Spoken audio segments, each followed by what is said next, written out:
Buenos días a todas y a todos, a todes, como nos están acostumbrando nuestras compañeras últimamente. Me hubiera gustado comenzar la intervención agradeciendo a los organizadores, a Mara, a mis amigos y compañeros de la UNLA, Roberto de Rose y Juan Escolarici, pero hoy hay otras urgencias a nivel educativo y hay otros nombres.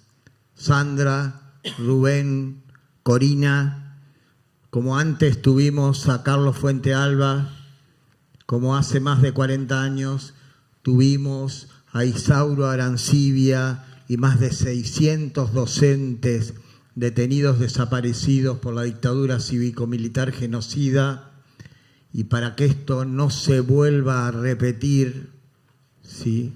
Para que no se vuelva a repetir, y casi todos nosotros somos docentes, es que, como se pidió ayer en la marcha multitudinaria que hubo desde Pisurno al Congreso, ¿sí?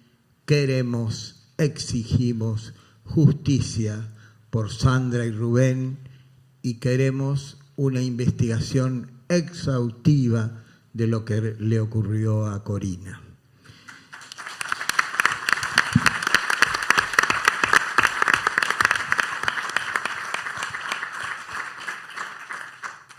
Y venimos a hablar de reforma universitaria y ya se ha dicho mucho y seguramente nos repetimos entre nosotros, pero cada uno le da su impronta, le da su política y le da su ideología, su perfil ideológico. Este es un trabajo que hicimos con un amigo y compañero, Manuel Marí, y entonces, analizando el contexto internacional en el cual se dio la reforma universitaria del 18, vemos que el mundo estaba saliendo de una primera gran guerra mundial con la lamentable más de 10 millones de muertos y más de 20 millones de mutilados. Se habló antes de estos temas.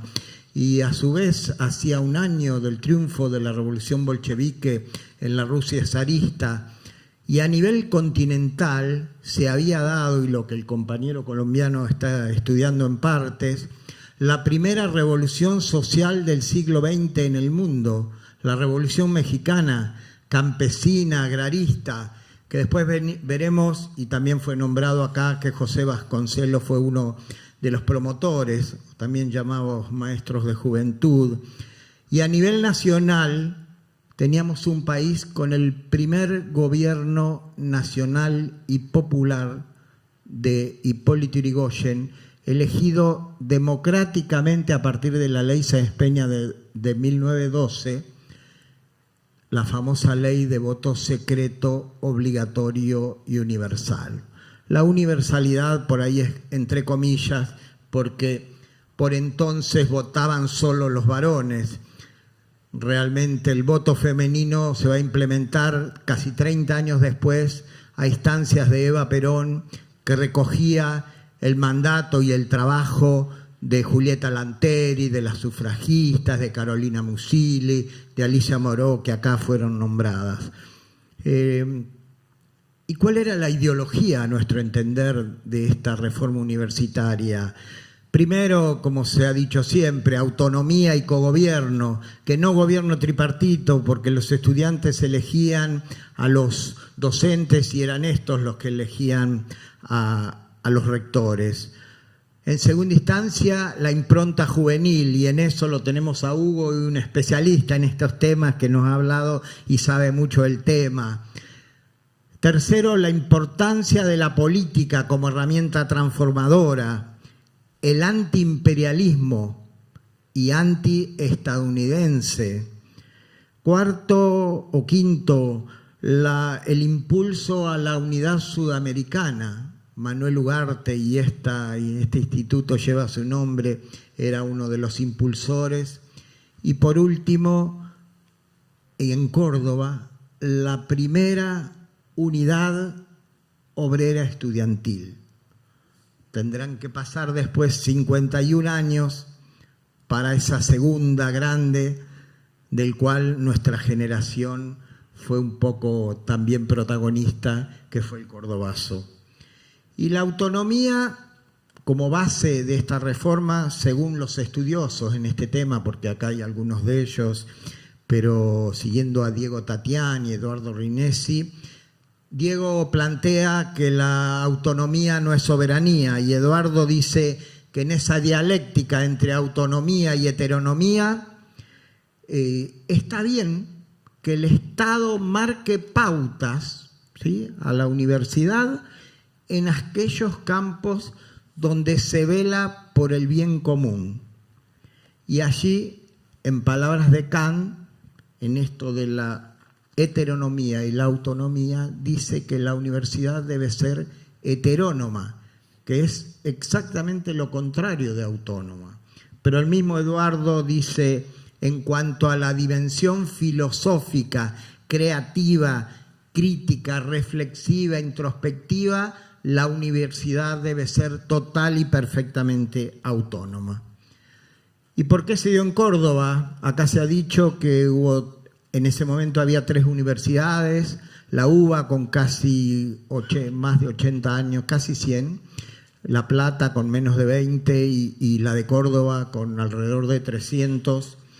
Ya se habían dado algunos debates en la UBA, pero fue en Córdoba esa universidad monástica y monárquica, como reza el manifiesto liminar, en donde plantearon, ¿sí?, que Córdoba se redimía y desde ese momento la patria, el país, tenía una vergüenza menos y una libertad más. Y a su vez planteaban que estaban pisando una revolución y viviendo la hora americana.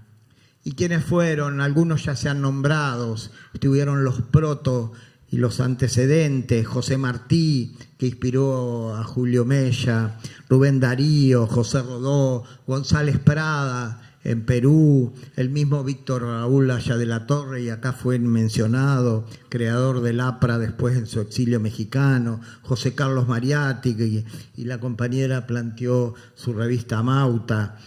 Y los maestros de juventud, como ellos llamaron a José Ingeniero, a Alfredo Palacio, a Manuel Ugarte, ¿sí?, y a José Vasconcelos. Y entre los jóvenes estaban, se dice que de la pluma de él salió el manifiesto, Diodoro Roca, González, Gabriel del Mazo, Héctor Ripa Alberdi y Saúl Taborda, entre otros.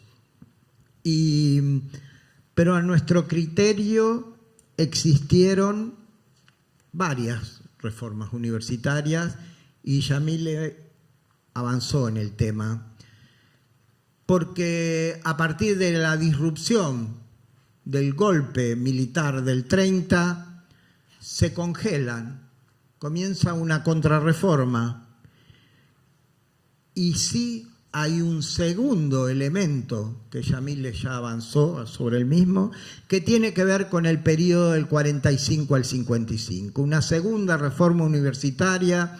Un estudioso de esta universidad, Aris Recalde, habla bastante y conoce mucho al respecto, y que fundamentalmente se plantea a partir del 22 de noviembre del 49, que es el momento de la gratuidad universitaria. Y esto se enmarca en planes quinquenales, empleo, en mejora de la educación pública, en escuelas fábricas, en la creación el año anterior, en 1948, de la UON, la Universidad Obrera Nacional, donde en función de ese plan quinquenal y de la necesidad de generar masas de trabajadores capacitados en las 5 áreas y en los 5 sectores, porque la Universidad Obrera se crea en Buenos Aires, Rosario, Santa Fe y Córdoba, se van dando distintas improntas a los ingenieros de fábrica en cada una de las ciudades. Y a su vez, en ese año, en el 49, en el cambio constitucional, porque Yamile lo ha planteado en otras ponencias, la importancia de los cambios constitucionales y las democracias ligadas a la reforma, se incorpora la autonomía por primera vez a la Constitución del 49. ¿Sí? Entonces, juntando gratuidad, incorporación en la Constitución, voto femenino en el 47, creación de la Universidad Obrera Nacional, junto a la creación a nivel científico-tecnológico en el 50 de la CONEA, en el 51 del CONITIC, antecedentes del CONICET, Consejo Nacional de Investigaciones Técnicas y Científicas, y tenía esa salvedad de la T primero antes que la C. En el 51 la creación del Instituto Antártico Argentino, en el 54 CITEFA, el Centro de Investigaciones Científicas Técnicas de las Fuerzas Armadas, en el 48 y en el 49 las direcciones de investigación agropecuarias e industriales, arman esa suma de acciones que a nuestro criterio es una segunda gran reforma universitaria.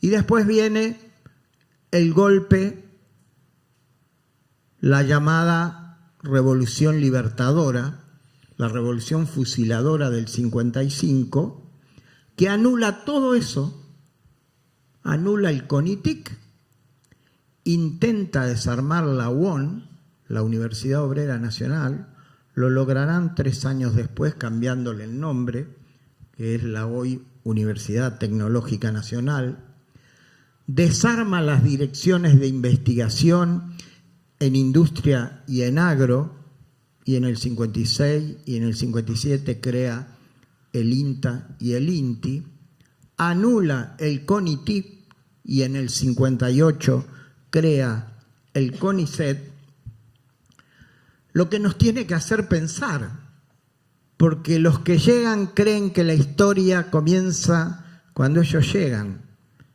y hoy están pasando cosas, como dicen desde las altas magistraturas, que tienden a referirse a lo que pasó anteriormente.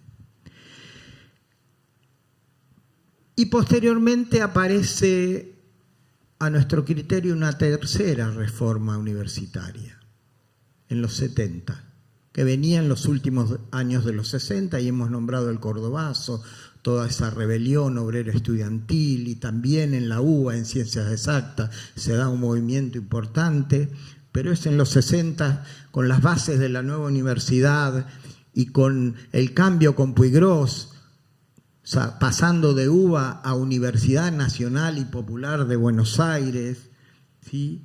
Y en donde nosotros, en la por entonces Federación Universitaria de la Revolución Nacional, planteábamos que la universidad que queremos es inseparable del país que anhelamos, lema que hoy luce nuestra Federación Nacional de Docentes Universitarios, CONADU. Y después de esa nueva, a nuestro criterio, reforma universitaria, se da también el cuatripartito a los docentes, los trabajadores docentes, los estudiantes y los graduados. Por primera vez se le da participación a los trabajadores no docentes. En el 76, la dictadura militar genocida acaba con todo eso, ¿sí? Entre otros, también cierra universidades como la Universidad de Luján, cierra institutos de investigación. Alfonsín retoma los postulados de la reforma. En el 94 el gobierno neoliberal de Menem, ¿sí?, intenta una mercantilización de la educación superior, y a nuestro criterio se da en la docena ganada, según Marisa Herrera, 17 nuevas universidades nacionales, 9 en el conurbano bonaerense, con la mayoría, más del 90%, primera generación de estudiantes universitarios en su familia, decuplicación del presupuesto, pensemos que pasó del 2% al 6,47% del PBI, ingresos en el CONICET, carrera que había estado parada por 15 años, 90 millones de libros repartidos, Plan Conectar Igualdad, casi 5 millones de Netbook, el plan Progresar, el plan Fines 1 y 2, Tecnópolis, Pacapaca, en fin, polo científico-tecnológico, 160.000 metros cuadrados de laboratorios, porque a veces pasan tan rápido las cosas que uno se va olvidando de todo eso, ¿sí? 1.870 escuelas construidas, 1.340 científicos repatriados, paritarias libres y, a nuestro criterio, lo que sería el pentapartito, porque el ingreso de los consejos sociales y en algunos casos, como en nuestra Universidad de General Sarmiento, a partir del cambio de estatuto de este año, con voz y voto en el Consejo Superior. Por último, la CRES, la Conferencia Regional de Educación Superior, que recoge aquellos postulados que fueron planteados en el 2008 en Cartagena, que ahora en función del centenario, de la conmemoración del centenario, en junio se realizó en Córdoba. Según Diego Tatián, se tendría que haber realizado en septiembre, porque dice que los verdaderos festejos tendrían que ser en septiembre, ya que la reforma en junio fue perdidosa, porque había sido elegido Nores en ese momento de rector, que no era el que querían los estudiantes, y sí en septiembre, a partir del influjo del gobierno nacional en ese entonces, se logró los objetivos de la reforma. Y es que lo que plantea claramente la CRES es que la educación superior es un bien público y social, un derecho humano y universal y un deber del Estado. Y a mí me parece que esa consigna sintetiza, y fuimos varios los que los hemos planteado, y por eso, y a partir de eso, yo repudio los dichos de la gobernadora Vidal, de que los pobres no llegan a la universidad. Porque ese no es un diagnóstico, es un plan de gobierno el que dice y hace eso. Tal vez la gobernadora tiene miedo, por eso que comentó en el panel anterior, de eso que dijo el Che cuando le dieron el doctorado en la Universidad de Las Villas, de que la universidad se debe pintar de negro, de mulato, de pueblo, de trabajador, de campesino, de obrero, para que la universidad entre. Sí, sí. Y seguramente hay miedo que el pueblo entre en la universidad y se apropie de la misma. Declaraciones que a uno no le llaman la atención. Porque el actual presidente, cuando era candidato, ustedes recordarán, también eso uno se olvida porque pasan tantas, ¿sí? Dijo que ¿para qué tantas universidades? ¿Sí? O que las universidades públicas eran un privilegio, o que eran un gasto excesivo e ineficiente, textual. Seguramente, y como dice Eduardo Rinesi, es porque Macri nunca en sus alocuciones nombra la palabra derecho. Y la CRES habla de derechos y de obligación del Estado. O el ministro de Educación de la primera etapa de este gobierno, Bullrich, apellido Patricio, ¿sí? Viene de la campaña del desierto, y él dijo precisamente que la educación superior en estos tiempos era la nueva campaña del desierto. Tal vez por esto de que la letra con sangre entra, lo habla planteado, o cuando ante un auditorio de la UIA planteó que él no se paraba como ministro de Educación, recordemos, sino como gerente de recursos humanos. Toda una definición de este gobierno. Y este gobierno hoy, nuevamente, igual que en otras épocas, como hemos señalado, realiza una contrarreforma universitaria. Anulan paritarias, bajan presupuestos, subejecutan partidas, reducen ingreso al CONICET, cierran instituciones, reducen personal, INTA, INTI, FANASUL, SENASA, Posadas, fabricaciones militares, podríamos nombrar unas cuantas más. Se denuncia judicialmente a todos los rectores nacionales y rectoras. Suspenden convenios con universidades nacionales como consultoras privilegiadas. Degradan al MINCIT a Secretaría de Estado. Nos están castrando el futuro, junto con degradar al Ministerio de Salud y al Ministerio de Trabajo. Vuelven a épocas preperonistas, ¿sí? A los 30. Explotan escuelas como la de Sandra y Rubén y secuestran a Corina, ¿sí? A su vez, intentan mercantilizar la educación superior.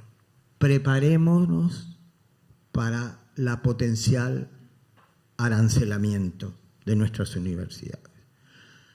Pero para terminar con otra onda, como pasó a lo largo del siglo, la rueda sigue y volveremos. Y seremos mejores. Volveremos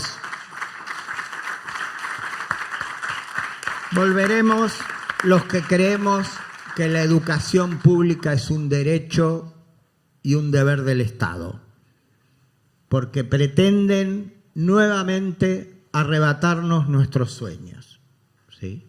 Sin embargo, le contestamos con la frase premonitoria de la escuela itinerante del año pasado: la escuela pública enseña, resiste y sueña. Y aparte le decimos que lucha. Y para eso, retomando una cosa que nos dijo Hugo de la estola morada, creo que fue Hugo, yo creo que hoy, y habría que decirle a los colegas radicales de la franja morada, es hora de cambiar ese color morado, y a mí me parece que los colores del momento son el blanco y el verde, y son dos pañuelos. El blanco de las madres y abuelas por los derechos humanos y el verde del género que nos plantean la impronta del momento. Y para lograr esto, para lograr volver mejores, ¿sí? Creo que necesitamos unidad, solidaridad y organización. Movilización, como la de ayer de los docentes o lo que nos contó Yamile del 30 de agosto, con el frío y la lluvia, los miles y miles. Y lucha. Hay que seguir luchando, porque como dijo ese viejo sabio de Pepe Mujica, no hay triunfos permanentes ni hay derrotas permanentes. Lo único permanente es la lucha. Gracias. Bueno.